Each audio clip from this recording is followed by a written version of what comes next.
ngeen li xew fan yi kenn mus koo dégg ñaari nit ñoo xam ne nekk nañ ci réseaux sociaux yi di werante ànd ak ni ñoom ñëpp ci njuumte lañ nekk parce que yu mel noonu kenn du ko def kii dem ba ñi méngale yàllaa ko sëriñam kan moo ci wax dëgg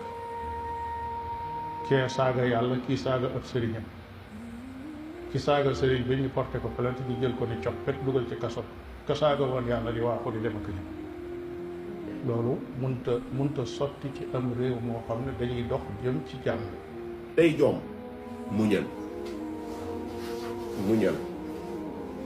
wallahi yonent bi sallallahu alayhi wa sallam li mu wax muy dëgg nee na du lañ mukk as mbooloo ci sama xeet di taxaw ci dëgg ñu leen di maate bismillah barke borom Tuuba léegi dégg ngeen ñaari manipulateurs yi kii di docteur la ak kalbu bii di Omar Sall nga xam ne ñooy jël ay xale def ci ñoom ne ñoo nekk ci alxuraan ak sunna naan leen dem leen daxwa ji ñuy saaga ay kilifa diine ñu bëgg a wax ne daa am ko saaga yàlla ba tax ñoo ñuy saaga kilifa diine te wax jooju du dëgg démb def naa ci vidéo wane ne kii naturellement day saaga yàlla bari na ay xale yoo xam ne ni ñoom xam nañ li ñuy def ci internet bi dañuy saaga ay sëriñ maa ngi leen di tegal kenn ngeen déglu léegi bu ma paree nag ñëw ci ñoom seen wax ji. Sëriñ Tuubaa mi toog ne yàlla jël na ruuxu jaami ba def ko si loxoom day fen waxul dëgg Baay Ñas mi toog ne képp ku ko gis wala nga bëgg da nga dugg aljanna waxul dëgg day fen Limaamu Laay mi ne yonente la waxul dëgg day fen si Ahmad Tidiane mi nga xamante ne moo ne salaatul fatiha moo gën 6000 fois alquran day fen waxul dëgg man awma leen lu ma si ragal nëppatuuma damay wax dëgg ci dëgg ji mu jeex tàkk ku ko lii lépp ngeen di gis muy xew ci internet bi Omar Sall yëg na ko docteur Lo yëg na ko ndax biñ jàppee xale bi ñoom ñu ngi nii def ci ay xutba di manipuler naan daa am ko saaga yàlla léegi ki saaga yàlla porte leen plainte la ngeen ciy xaar xanaa yéen yàlla ñoru leen mënu leen a toog ci kaw min bari di sos rek di manipuler naan dañuy saaga yàlla ci réew mi mais buñ saaga yàlla ci réew mi yéen dan moo ciy seen taxawaay ak ki saaga yàlla kan la fan la dëkk kan moo ko yilif ku ko yónni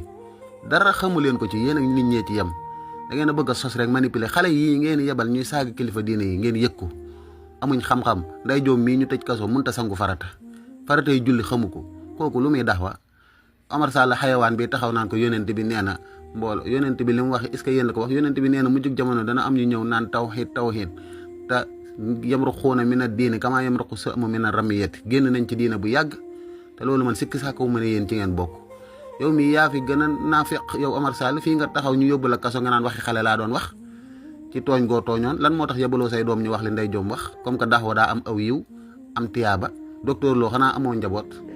saaga yi nga saaga ci taqdisul asxaas yow moo tax mënoo tere kenn sa téere baa ngi nii lu ne wax nga ko ci Cheikh Ahmad Tidiane Chérif wax ko ci Baye Niass fi mu nii booy ubbi rek di yem ci ay saaga fii nii nee nga Cheikh Ibrahima Niass pas-pasu kéefër la yoroon di ci jàngale boo yëgaatee tuuti nee nga tarixa Tidiane ci boppam tarixa kéefër la fii nee nga Cheikh Ahmad Tidiane Chérif day tagg yéefër yi fal mushrikuuna allazina xaala taala innahu laa yaxfiru lahum yusni alayhimu tijaani Cheikh Ahmad Tidiane Chérif day tagg noonu yàlla yéefër yi yow mënoo tere kenn mu saaga parce que yaa njëkk a saaga ci sa téere bi gëmloo booyi ne ñoom ñoo nekk ci sunna waa réew mi tarixa Tidiane ak yeneen turux yi fi nekk yëpp tarixa kéefër la seen manipulation yi nag du jàll xale bu jigéen boobu dafa saaga day saaga naturellement ay sëriñ kay yéegoon saaga yàlla kenn àndut ak moom ku ko jàpp na nga ko tëj ci kaso bi waaye ba muy saaga yàlla moom kooku saaga wut sëriñ booba vidéo baa ngi noonu ma tegal leen ko daanelee foofu kon waa Sénégal na ngeen xam ne ñii dañuy manipuler li ñuy wax dara du ci dëgg ay imaam la ñuy toog ci ay minbar di wax lu du dëgg di manipuler di gëmloo ay xale ne ñoo nekk ci alxuraan ak sunna di leen wax dem leen daxwa ji te daxwa bi du xam-xam du yar du teggin ay weddi ay kilifa la ak di leen saaga kon déglu leen fi nga xamee ne xale bu jigéen dafa saaga yàlla foofu nday joom waxu fa yàlla dara waxu fa sëriñ dara dana wàcc leen kii imbécile la wala Baye Niass moo wax dëgg Baye Niass mooy yàlla wala yàlla moom mooy yàlla ñoom ñaar wax yu tuuti la Baye dafa ne mooy yàlla am na xam Baye Niass léegi yàlla waxul dëgg déedéet yàlla waxul dëgg day fen nga xaw la wala xoota illa bi wàcce leen kii subhanallah yow yaay mbaam non Baye yow kii imbécile la waaye wàcce leen kii fii waay xaaral ba nga koy wàcce xaaral ba nga koy wàcce waaye dégg nga kii lu mu wax voilà ki ne wàcceel kii imbécile la kooku mooy ndey fi nga xamee ne nag ndaw si daf fi doon saaga sëriñ foofu xale bu góor la doon waxal ñoom dañ la wax détail yooyu de ñii naturellement dañuy saaga ay kilifa ci TikTok bi amuñ xam-xam buñ wootee jëme ci yàlla ba ci ñoom docteur Lo yii bu doon xam-xam rek téeréem baa ngi nii mu bind mu fees dell ak ay waxi njuumte ak wax ju amut te ñeme wuccee débat benn daan ne fii lii ma wax fii la dëggee nekkee dëgg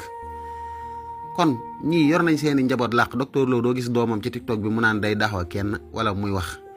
Omar Sall gisagoo doomam ci TikTok bi wala bu fi nekkee kenn xamu ko xale yii ñu jàpp naa leen dem leen daxwa ji te amuñ xam-xam ñu ci bëri mënuñoo sangu farata xamuñ faratee julli loolu ban daxwa la ngeen di réeral nit ñi di ko mbubboo naam di ko maquillage ay alxuraan ak sunna ban alxuraan ak sunna ci ngeen nekk lii ak wahabee la ak diina joo xam ne nii fu mu nekk kenn du fa am jàmm gis ngeen li xew ci yeneen réew yi woote woon ak alxuraan ak sunna naan ñoo nekk ci dëgg loolu taxul nga nekk ci dëgg boo nekkee ci dëgg da ngay ñemee ñëw ubbi téere yi wane say preuve ñun liñ nekk ñu ngi ci te ñoo ngi koy défendre ci TikTok bi saa su nekk te gisaguñ kenn ci yéen ku ñemee ñëw weddi ñu fenn kon waa Sénégal ngeen xamee ko noonu ñii ay manipulateur lañ dañuy taxaw ci min bari war a waxal yàlla ak yonent bi ñuy kàcc di wax na ko su dul noonu jërëjëfe borom Tuuba. Ndeye Diome dëgër nga fit sama dëgër fit loo ci wax am na loo bàyyi. am na xamagoo ci lépp Baye Niass xaj la. mbaa njaaloo kàddu dëgg wàññi fayal sa micro boobu. fayal sa micro dafa am ñoo fi fekk ñuy wax fayal sa micro boo paree nga ñëw. bu ñu jugee di saaga nit ñi ngeen xam loolu la Baye jàngal loolu kese la Baye xamoon loolu kese la def ci yéen parce que 75 jabar moom ko am suñu ñëwee fii ay waxu sexe rek la ñuy wax 75 jabar ko am sexe rek a ko c'est normal nag seen sëriñ si dafa bëgg jigéen de c'est normal lii du daal li muy wax nii di wax ay di nga wàcc moo ngaa toog nga xool man de pour man doo wàcc